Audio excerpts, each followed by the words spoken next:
I think it only is fair to share with listeners how we first met, the circumstances.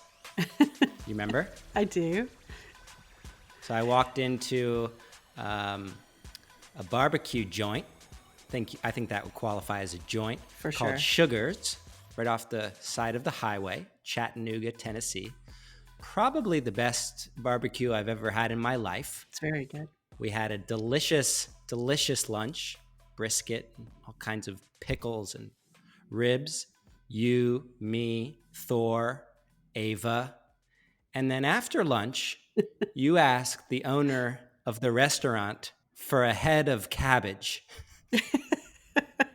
I did. And I was a little confused because I thought maybe that's just what they do in Tennessee. And you said, follow me, and you led me outside through the back door to a field full of aggressively hungry goats. Correct. It's the best barbecue ending I've ever had. Good times. You've been feeding those goats for years. Yes, that's correct. I thought that would only be fair to share with folks that you are not only a vacation rental hero, you're also a goat whisperer. Sure, we'll go with that. Hey Unlock listeners, this episode's brought to you by Point Central, the leader in business-grade smart property solutions designed for rental properties. Point Central's technology helps you increase property safety, reduce operational costs, and improve guest satisfaction. Head over to pointcentral.com/VRMB to learn more. And Rental Guardian. With over 1 million property owners, thousands of property managers, hundreds of software partners and counting, Rental Guardian is arguably the most complete and trusted travel and damage protection platform in the industry. You can learn more at rentalguardian.com. And AirDNA, the vacation rental industry's leading provider of data and analytics. By tracking the daily performance of over 10 million listings on Airbnb and Vrbo, AirDNA delivers powerful insights to help hosts, managers, and investors thrive in their vacation rental markets.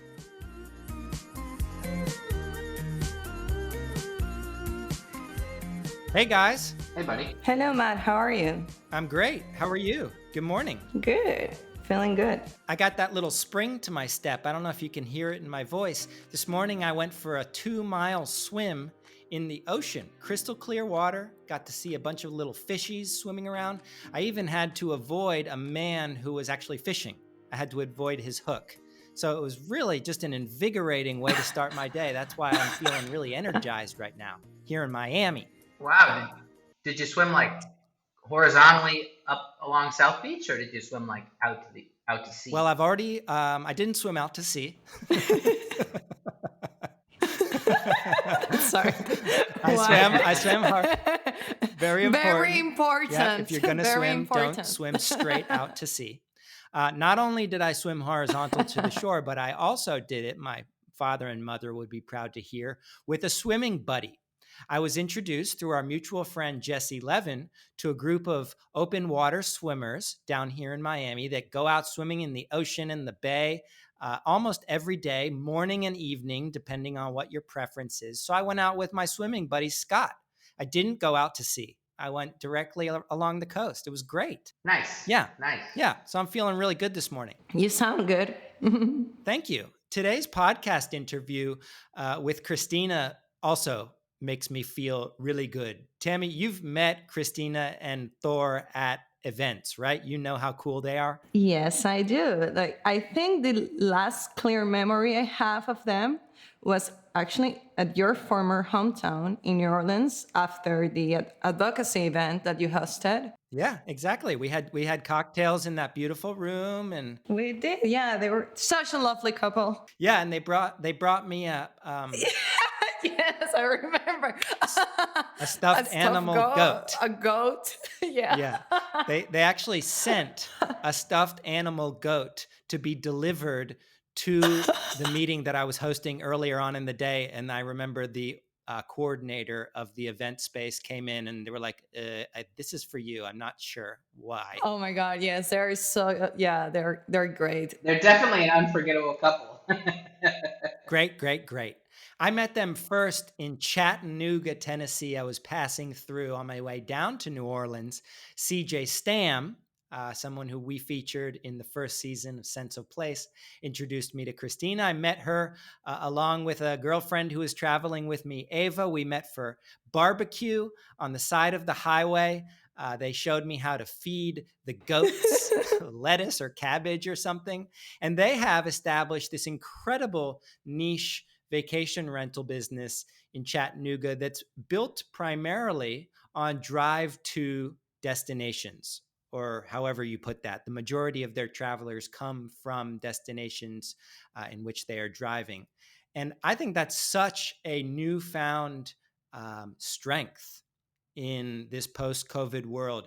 Your guys' vacation rental out there, do you have people who are driving in? Yeah, I mean, right now we're not completely open yet, but the entire conversation about tourism in this country is, promoting internal tourism.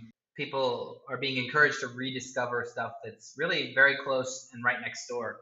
It reminds me of our trip to Kansas and meeting the women that were making a guidebook for all the little towns in Kansas for people from Kansas to go explore. And I think Tennessee and our vacation rental hosts in Tennessee are going to be the sort of the bellwether, the vanguard of drive-to tourism in the United States. Because if I remember correctly, Tennessee is it's the easiest place to drive to from just about everywhere. There's 50 million people within a 3-hour drive of Tennessee or something like that. So there's a lot of drive-to tourism potential for our vacation rental hosts there. I love how you just randomly know statistics like that. It's very, very strange and almost always useless, except in moments like this. I know. With that said, I'm really excited about Christina's interview. We don't feature Thor on this particular conversation, but he's there in spirit. Should we just hit play?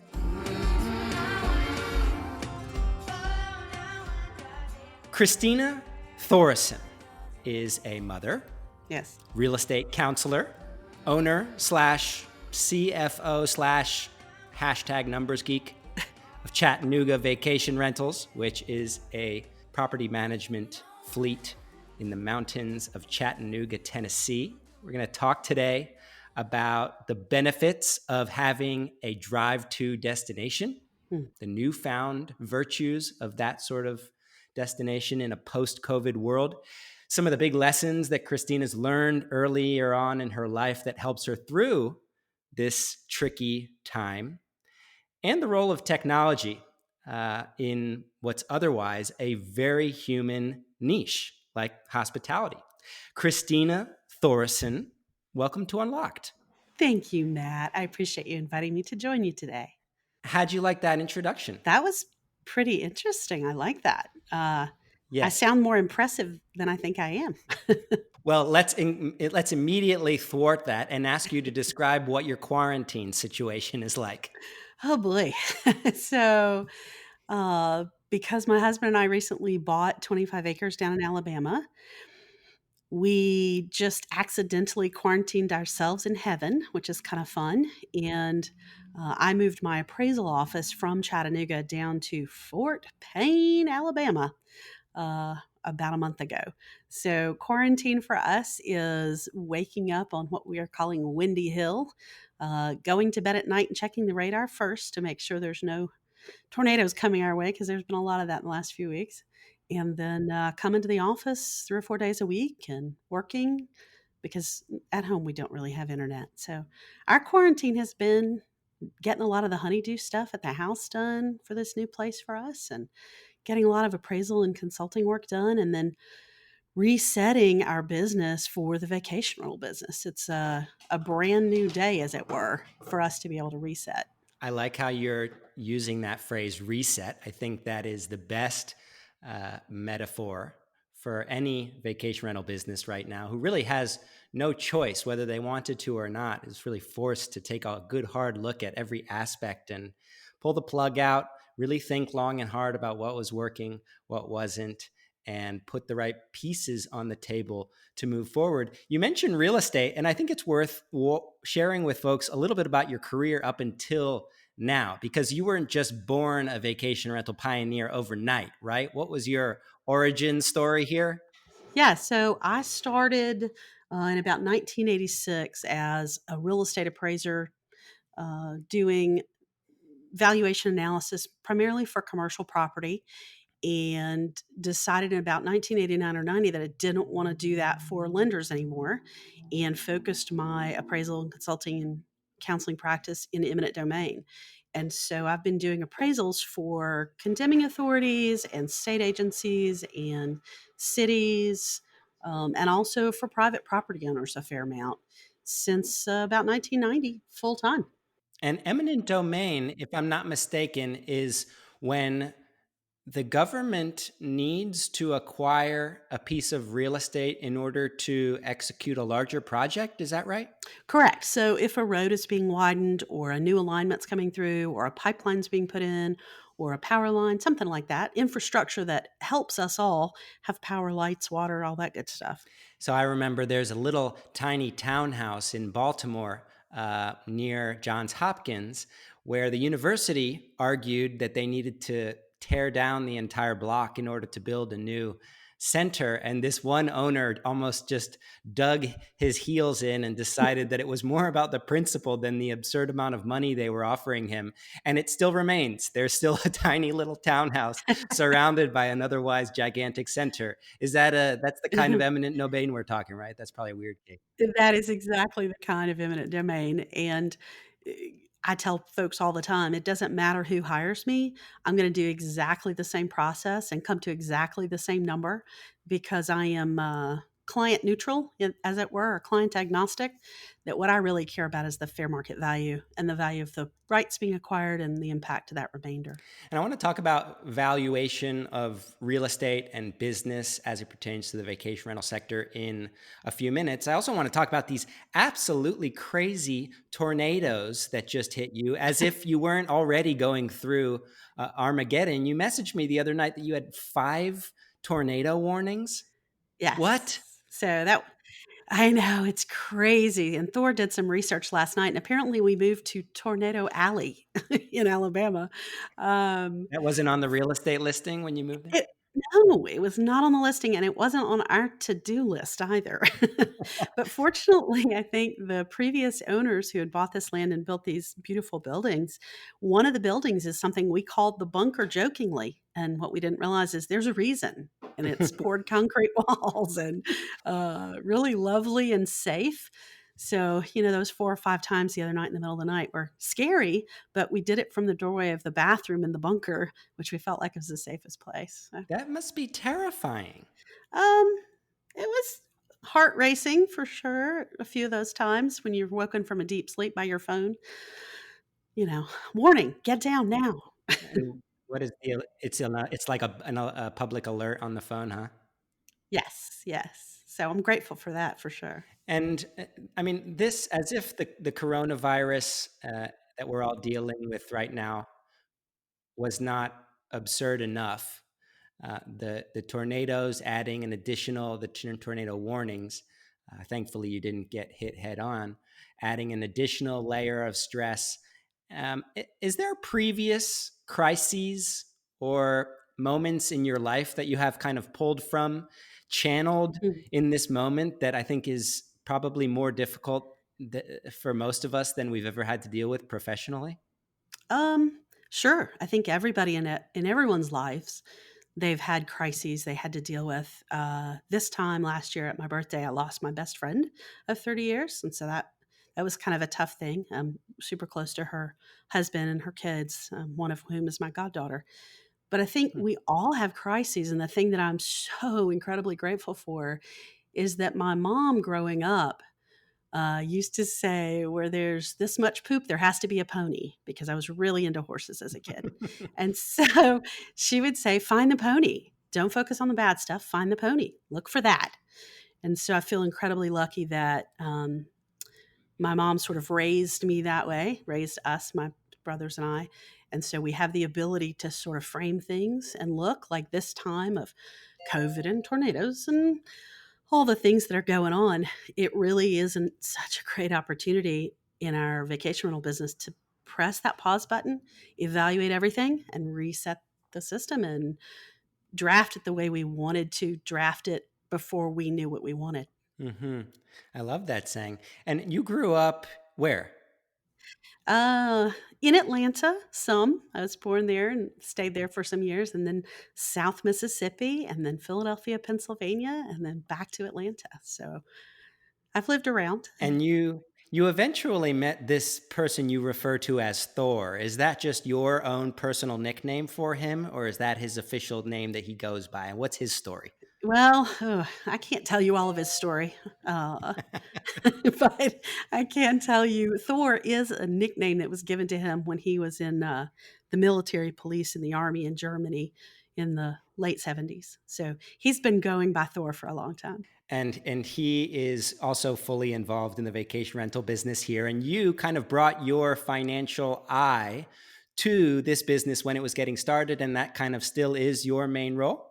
It is my main role. We call the vacation rental business his baby because it is. He had a property in '04 that he no longer wanted to live in or afford and decided to make it a vacation rental. And then a couple of years go by and he decides to make a second house a vacation rental and then a third. And in 14, well, late 13, he decided that he didn't want the company that had been handling it to handle it any longer. And so we went to Sevierville, Tennessee, What is it called? and went through the licensing. Sevierville, Dollywood. Okay, I don't think I've ever heard that name, but it literally has the word severe in it. Yeah. Oh, yeah. Sevier County. Okay, That's the okay, name of the county in the okay, little town to the west. okay.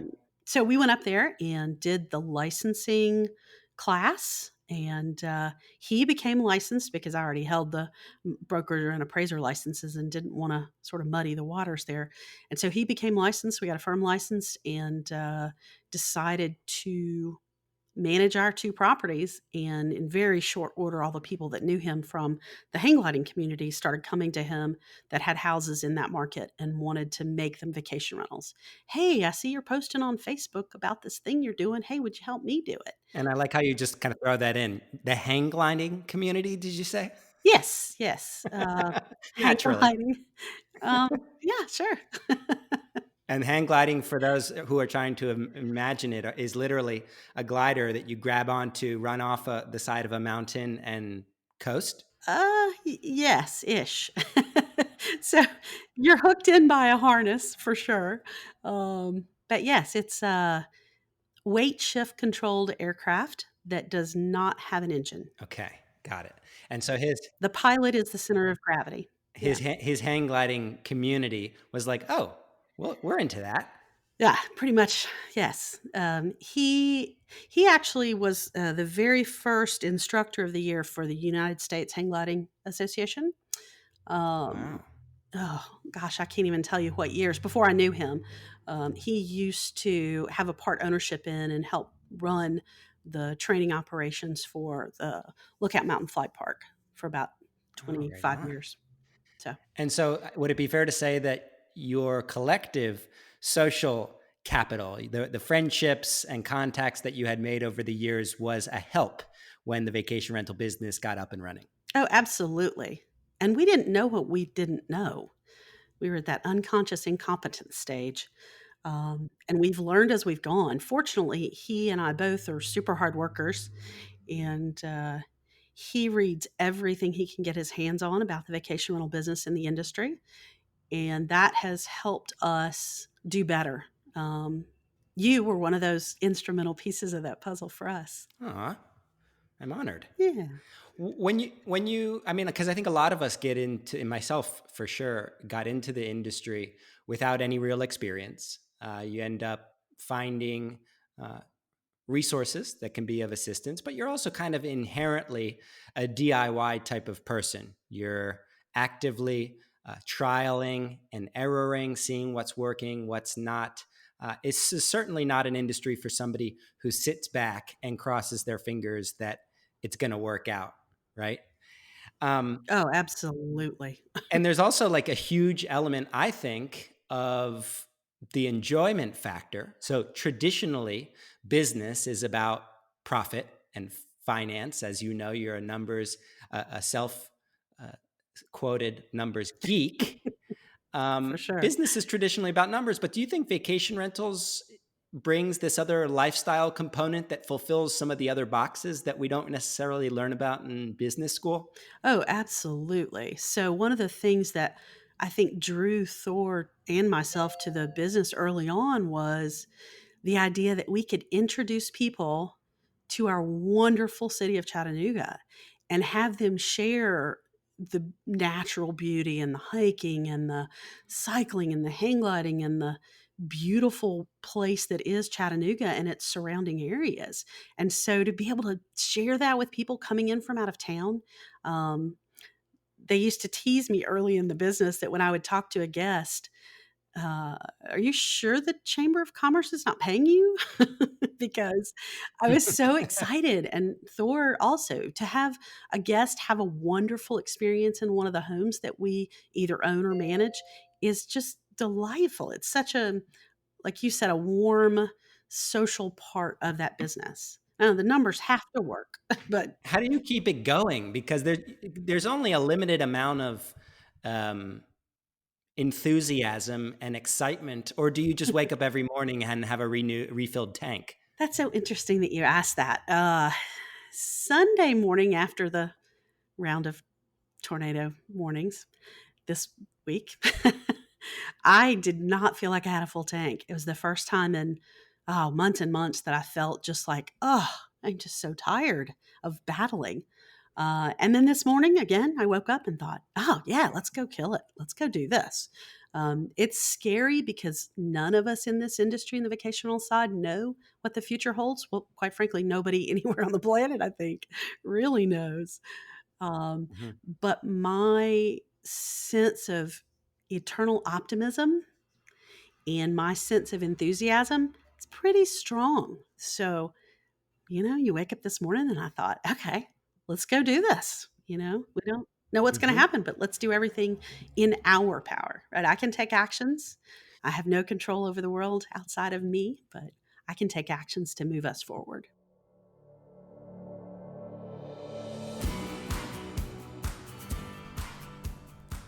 We're in uncertain times, and there will be mornings when you wake up and you're not entirely sure if you can or want to do this anymore.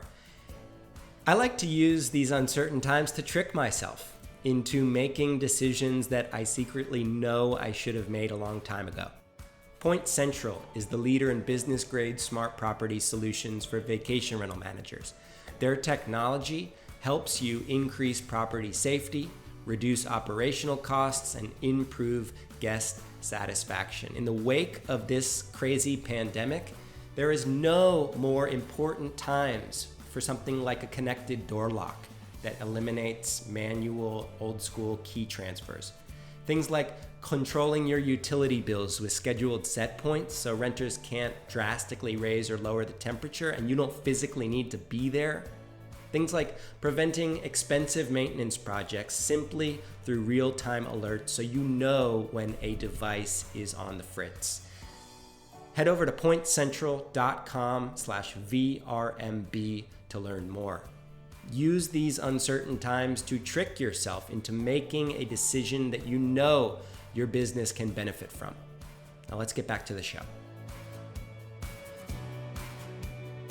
So let's talk about some of those things. I think a lot of our colleagues, once they get through the frantic, confused, terrified state, start settling in a bit and start thinking about stuff that they can be doing in this downtime. What are some of the things that you've been picking away at in this little pause, as you put it? Sure. So for us, we have reviewed and revised our budget. What things have just gotten sort of glommed on that we agreed to that we can change those agreements? How can we distill our business for profitability so that we continue operating and continue providing jobs for 17 or 18 people and continue providing a great place for guests to come and continue providing property owners with income to help maintain and preserve their property, pay their mortgages, pay their utilities. So we've looked at the numbers.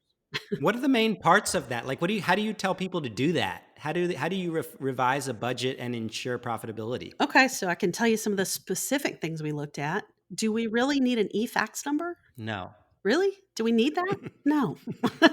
No. So X gone.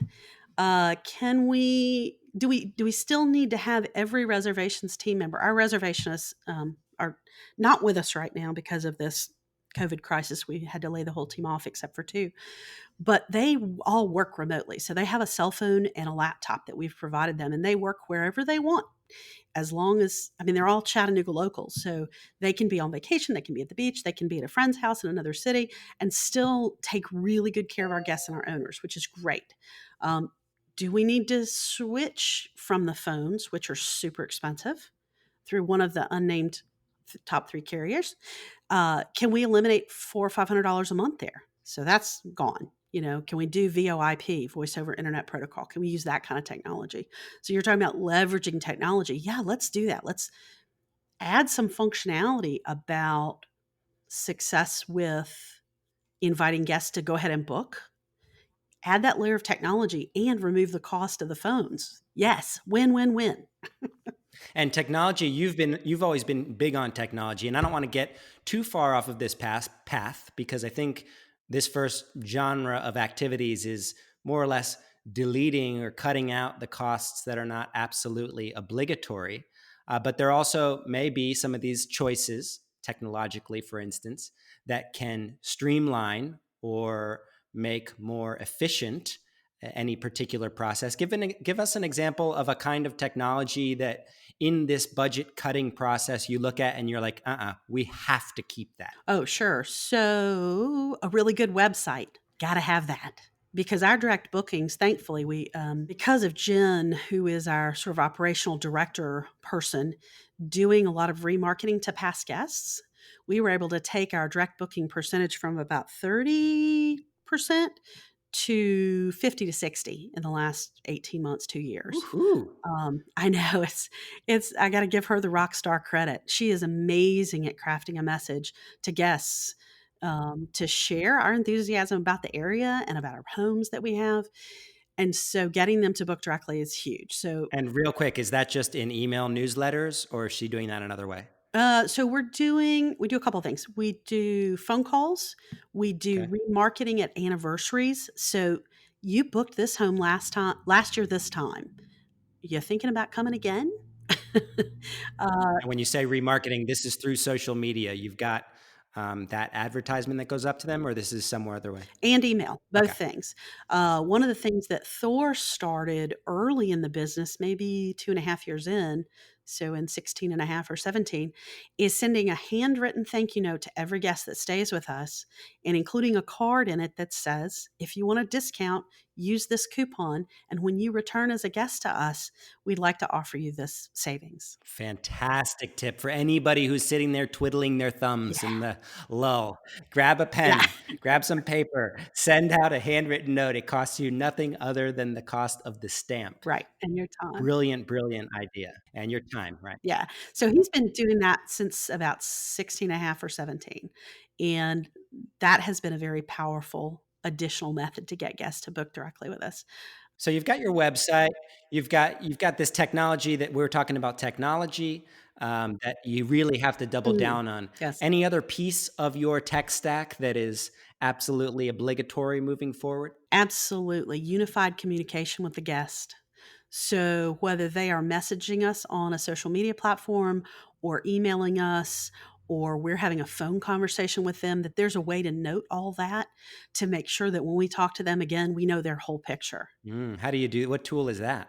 I could tell you, but I'd have to kill you. Is it a property management software or is that a specific tool for? Okay. No, it's property management software, and also training our team to be real diligent, very diligent in their communication Note and taking. also reading the notes. Yeah, and taking the notes. Mhm. That's important. Okay. So we've talked about items of this budget that you can cut out. We've Mhm. talked about things that are irreplaceable. You cannot Oh, continue without them.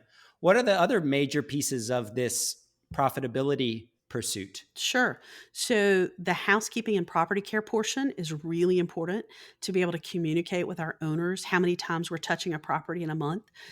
Recently had a conversation. I'm not going to tell percentages because that would probably violate federal antitrust. But uh, when an owner says, "Why do you charge the percentage you do?" And I say, "Well, you have your property now as a long term rental. You're paying somewhere between here and here." And that property management company touches that property or that tenant maybe 4 to 6 times a year. We touch the guest and the property maybe 30 or 40 times a month. Wow. And what constitutes a touch? A phone conversation, a visit to the property. So we do a cleaning immediately after the guest departs. If the cleaner is not going to be there right away, somebody goes and makes sure the property is secure. And then it gets cleaned and then it gets inspected prior to the guest next Okay. guest arrival. So that's for one guest, just the physical property care.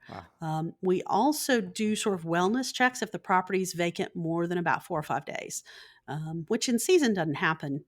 Usually it's back to back to back. And the other thing is interacting with the guests. When they're here in town and they want to know about, hey, we're going to go eat Italian. What would you recommend? And we can give them 2 or 3 local recommendations because we are local. We all live here and play here. And so, Yeah, I remember you sent me to that place to get some delicious whiskey. oh, yes. Yeah, And I was it remember that. good, Matt? Oh yeah, it was good. I think we drank it by the time we got home. But Excellent. I have a question about, does that mean when you give those example on touch points and taking better care of the guest from a budget perspective, does that mean that there's certain properties that are more profitable? I hadn't really thought about it that way. Or where does that fit into the budget analysis? Okay, so in the budget analysis, that goes to how many hours do we need to have somebody available to answer guest questions? So, is that 8 a.m. to 8 p.m. every day? Mhm. Is it 8 a.m. to midnight? What does that look like? On the weekends, we have somebody, a reservations team member on later. In busy times, we actually are trying to figure out how we're going to have 2 people on at the same time. And I think with some of our new technology adoptions that we'll be making, we'll be able to do that and make that work seamlessly. So is the idea here that you're calculating more or less the man or woman hours required to Mhm. execute a perfect stay, and then that's the amount of cost that goes Right. in comparison to the amount of income that will be hitting your bottom line? Right. And our labor is our biggest cost, but I think of it Mhm. as an investment because our team is so fantastic. They do such a good job Mhm. taking care of the guests. Mhm. Most of the time, the reservationists will not meet a guest, won't interact with them physically, but a lot of times our housekeeping team does. Mhm. And so we try to keep them not only trained to those vacation rental standards through VRHP, but also a little communication, working with them on how do you engage a guest, when they arrive and you're still finishing the clean because they're 2.5 hours early. Mhm. How do you interact with them? What do you do? Yep. And they're like, we want to move in now. And your cleaning staff's like, no, no, no. Exactly. And I have one more question on technology before we talk a little bit about your destination of Chattanooga. Okay. Um, has there been any gradual shifts that because I know you're big on tech. I see you at all the conferences. You're taking copious notes. I think you wear an iPhone watch or something. Do you? Or I did I just don't, make that but up? yeah, it does look a little like You should. that. Um, what shifts, because you are very, very up to date on the tech landscape in our space, what shifts were happening over time that you think are going to accelerate, that are going to result in immediate changes because of this pandemic? Sure. Well, not from a technology perspective specifically, but a booking and cancellation window change and maybe a change in deposits. sometimes, we have a Mhm. new guest, they don't already know us and trust us and love us like our old guests. So they need to feel secure in making that reservation and knowing that, we're still taking reservations for the future. We're closed right now, but them knowing and feeling comfortable with being able to get most or all of their money back if the landscape changes again with COVID. So I think we're going to see that accelerate. And does that put you at a disadvantage if you make it more flexible? I see positives and negatives on both for both. We want to protect the income for the homeowners and for the company. And we also are sensitive to guest situations and, government interaction right now. Maybe not allowing travel or not allowing short-term Mhm. rentals in some jurisdictions. So we operate in Georgia and Tennessee Mhm. and in about 12 different sales and use tax locations. So that's fun once a month. Sounds like a real joy. That's Thor handles that. He gets the good jobs. Um, so I think, the positive is it allows the guest to trust us more. And the challenge is it may put that income at risk if they cancel last minute. And then there's no replacement. Mhm. I'm totally with you. The cancellation policy and the way that we operate those moving forward is certainly something that has to change. Is there any actual technological shift, whether it's a particular tool or kind of company, that you think will find a newfound kind of like opportunity in this post-COVID world? Could be. I think there are some folks on the property care housekeeping side that are doing some really cool stuff with Hmm. confirming sanitization and disinfecting of properties. That I think where we're going to see technology with every housekeeper has a cell phone and they're checking into their system and checking out when they're done. They are taking pictures of the chemicals they're using and the spaces they've cleaned. And I think that is a Hmm. technology shift that's something that the guest might be able to access directly moving forward. I like that. Let's give a shout out. Who you talking about right now? Well, I see Jeremiah Gall in Breezeway does some really cool stuff with that. And I love Corinne. She's just awesome. Um, She is the best. We featured her last season of the podcast, and I think everybody who listened to that was smiling the entire way through. Yes. Well, of course, she's Corinne. I love her. So I think,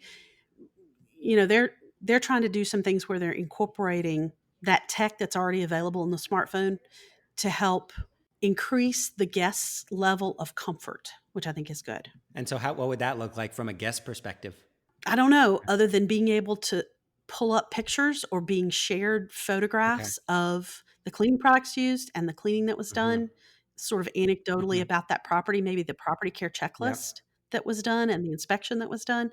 I think, those things are already available on our side. If we made them available to the guests, that might help their comfort level. Yeah, totally. And the technology can handle a lot of things, and we both know and we've seen an amazing amount of new companies in our space that are solving those kind of technological problems.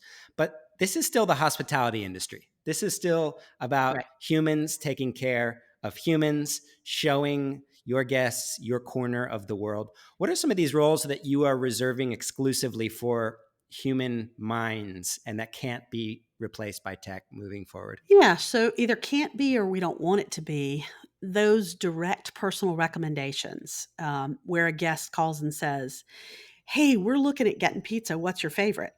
And we can say, "Oh, Lookout Mountain Pizza Company right there near Cloudland Canyon. They have the best pizza ever. They actually bring the double aught flour from Europe and they have the pizza ovens from Italy and they hand make their pizza and they're only open 3 days a week. And oh, try the margarita. It is so good. And I love the one with the buffata on it. So things like that where I'm having a conversation or a reservation team member is having a conversation with a guest directly, that's so local and real. Um, I think that's super important. Yeah, like when you eat at Sugars, be sure to ask for some cabbage and walk out back and feed the Kinda goats. like that. Okay, so human recommendations, that's maybe a digital guest book Right, can't do nearly as compellingly right. well. Okay, that makes sense. And anything else? Yeah, we've been exploring and talking to some folks about doing some of the stuff that we've seen you do, which is the hyper local. Go learn to cook with this chef that we love. Let's go make a meal with him. Or let's go together to this whiskey tasting. Or Thor's going to take you on a hike out on Ascalon Trail of his favorite location. Those kinds of local human interaction, we've offered them to guests and only occasionally been taken up on it. But I think the idea that they can really goes a long way to them understanding we really care if they have a good time while they're here. And would that be something that becomes a new stream of revenue? We've discussed that. You know how I feel about the numbers. We're not sure quite what that's going to look like. We have a lot of fires to handle right now, so Yeah. that's kind of on the back burner, as it were. But I think moving forward, probably in 21, we'll see how we can make that work both for the guest and for the company.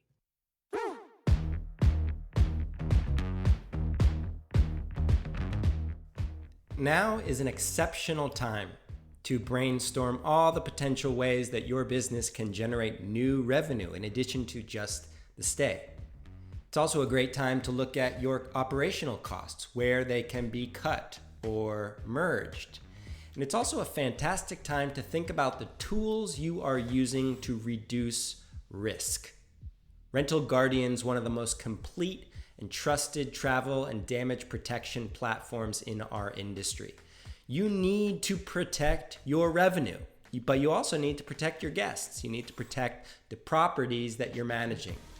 Rental Guardian delivers best-in-class travel protection, damage protection, and liability protection for over 600 managers around the world. They've recently launched Master Cancel, which enables you to offer flexible terms and conditions to your guests while simultaneously protecting the hard-earned revenue and the owners that you represent. Head over to rentalguardian.com to learn more. Use this moment as an opportunity to assess your revenue streams, your operational costs, and the tools that you are using to mitigate risk.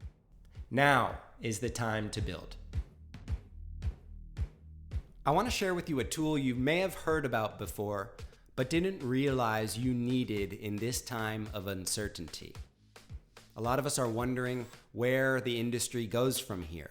Lots of markets are seeing impressive rebounds. Others are still struggling to get by. Some are opening and then closing and then opening again. The only way to understand how things are playing out in your market is to dive into good data. And that's where AirDNA comes in. Instead of eyeballing numbers or going off your gut instinct, you can subscribe to any city or neighborhood and get access to interactive charts, dynamic pricing calendars, market comparison tools, information on your competition. They even have these really cool future-looking metrics, which gives you an idea of how things are looking over the next 6 months. Whether you're a host, a property manager, an investor, even part of a tourism board, AirDNA delivers powerful insights for understanding and navigating your short-term rental market. You can head over to airdna.co to learn more. Let's talk a little bit about your destination of Chattanooga, Tennessee. And you said somewhere in Georgia. So we are in both states, Tennessee and Georgia. Not as of yet, we don't have anything in Alabama, but who knows what could happen in the future. So Wildwood, Georgia, Lookout Mountain, Georgia, Rising Fawn, Georgia, Chattanooga, Tennessee, west of downtown along the river in Marion County, Tennessee, North Shore area in the city limits of Chattanooga, out on Signal Mountain in Tennessee, which is northwest of the city. So those are the locations that our rentals are in, Walker County. And where are guests coming from to these homes? So this is the part that I love now that I didn't realize how much I loved. About 85% of our guests are within a 2-hour drive time. Mm-hmm. And why do you love that so much? And that's going to be powerful. Well, because nobody's getting on an airplane right now, Matt. I mean, if you wanted to buy an A380, you could probably get one cheap today. So this is actually a perfect segue. That's an Airbus airplane. That's what I figured. Either, and this is a segue into my question, which is, how do you think destinations like Chattanooga, where the majority of your guests, when they are permitted to leave their homes, are likely going to be really desperate to get out of Dodge and visit a beautiful cabin in the mountains. How is a destination like Chattanooga going to rebound differently from one that is fly to? We have a lot of friends who are in places like Hawaii. What do you think? How do you think that plays out? I think that's tough for the fly to destinations for the short term. I don't know how the long term is going to look. None of us really do.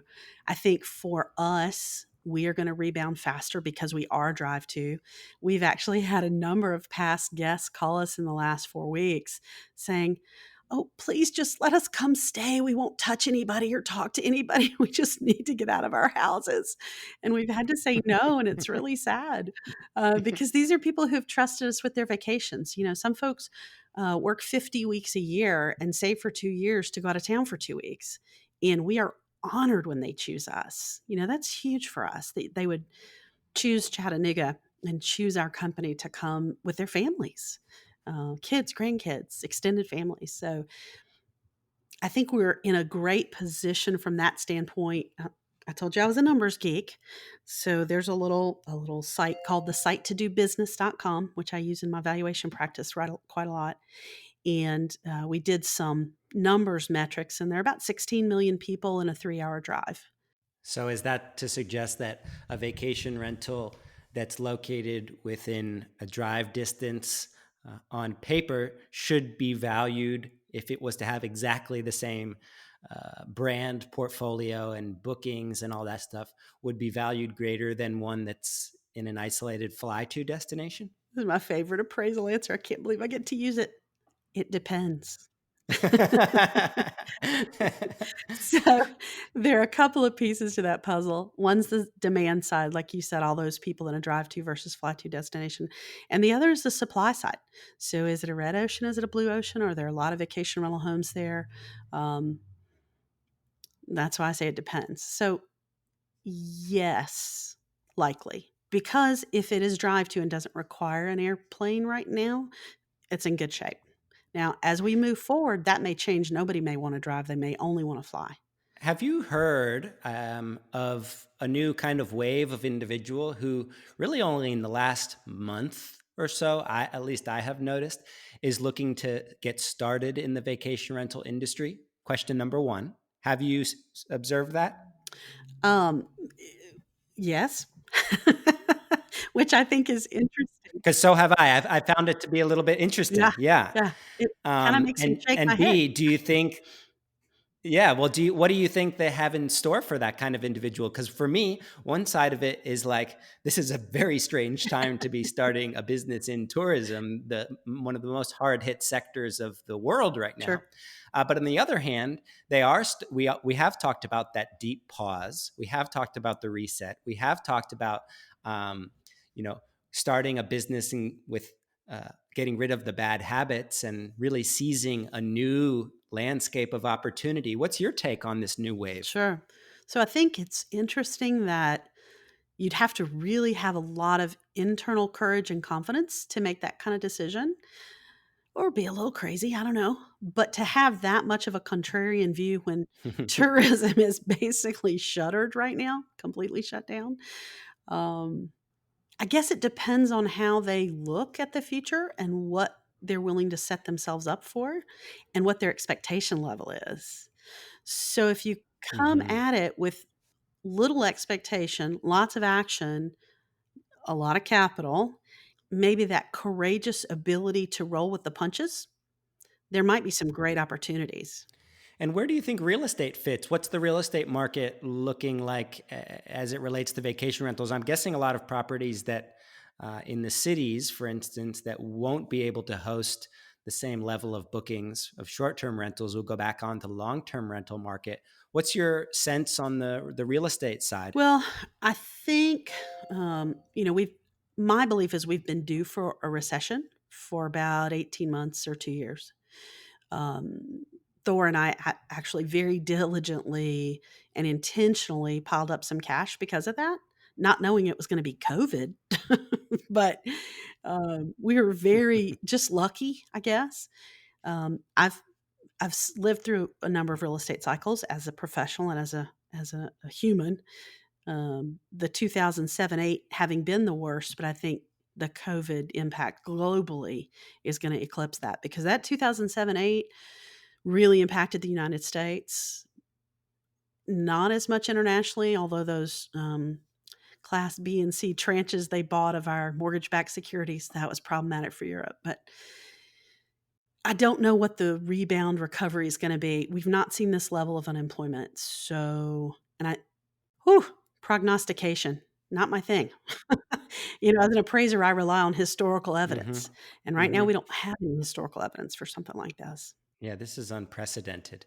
I do have to believe, back to our industry, that a professionally managed cabin in the mountains, 2 hours away from a major city, with great service, is positioned as good as it used to be when compared to other maybe hotels or inns, or maybe better than it ever has been. Do you Yeah. think in the eyes of travelers, our product as an industry has a new sheen about it moving forward? I do, definitely. It's not couch surfing any longer. And I think when professionally managed and professionally cleaned, there's probably a higher level of confidence in that kind of property that's more remote, that's drivable, because folks can limit their interactions with other people and not be so worried about being in a major metro. They can still go into that metro if they want to do some of those things, but they don't have to. What's the best way to communicate this? Because I do think that the cleaning aspect, the sanitization, the process itself of cleaning a property properly is one part, but communicating it to guests so they know that you're not just some fly-by-night Airbnb lady. What do you think is the key to communicating that? And at least what's your plan? Well, our plan, we've already drafted some email stuff that a guest gets when they make the reservation that tells about the CDC and the EPA's suggestion about chemicals and dwell times. And the guest can really dive down in there if they want to, but they don't have to. The bottom line is, here are all the things we're doing both to, clean, to sanitize, and to disinfect a property. And we've taken all these steps so you can feel confident about your stay. And I think communicating that by email, and also we have a process that is another one of our human touch processes. When a person makes a reservation online, no matter what way they do that, whether it's an online travel agency or directly through us, we call them to confirm that these are the details they intend and to tell them about the property. At that point, when we start doing that again, we'll be communicating that cleaning process as well. And out of curiosity, what is the difference between cleaning, sanitizing, and disinfecting? Ooh, you have to talk to Thor about that property care part. Okay, because I sense that those are very choice words, but I don't really know the difference. I'd be mucking around if I tried to articulate it accurately. But I think disinfecting is killing anything, and sanitizing is cleaning that surface on top. Stuff that the high touch parts. And of course, the cleaning is the vacuuming and the window wiping and the cleaning the counters and the dishwasher and the microwave and the oven and all those good pieces. Last question for you. I've been noticing in my conversations with managers over the course of the last few weeks that there is an unprecedented level of opportunity once you begin looking forward. Once you kind of let go of what may not ever be exactly the same again and start looking forward at this entirely new landscape, the more creative you are, the more experienced you are, and the more passionate you are, is likely to generate incredible returns. But one key to that is actually defining what your goals are. And I think back to our comparison with traditional business, where it's all about just making money, our industry has much more of a lifestyle element. So I was just curious if you and Thor were to sit down and draft out your dream business, are there any components that you're still looking to add, or is the existing property fleet at a sweet spot and the existing employee count something that you're content with? Has anything changed about this new dream that you have for the future? That's a great question. So right before I thought of it all I myself. know, so impressed. Right before the COVID landscape kind of changed, we had been working with Brooke Fouts at Ventori and his team, who are awesome, because we wanted to make it to the sweet spot. We have about a fourfold size team for the size of our inventory. And we did that intentionally to make sure all the pieces of the puzzle on the people side was good before we built inventory.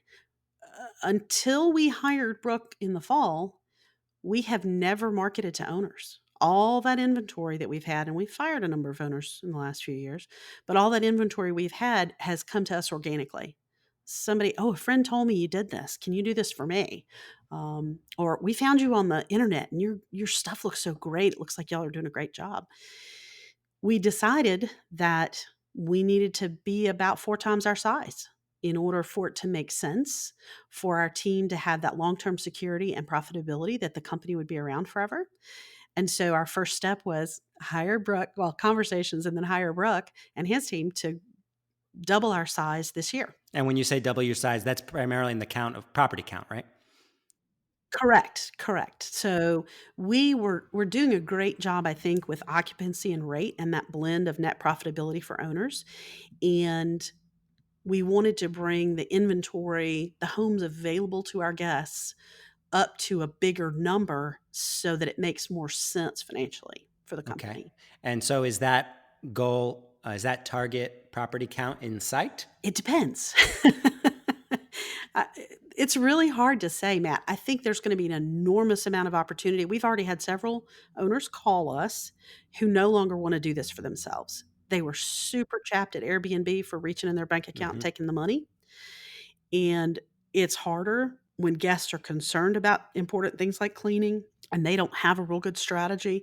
There's a lot of RBO in our market, and some folks that own a number of properties themselves and are self-managing, and they kind of just want to wash their hands of it. I've noticed that in a lot of different destinations.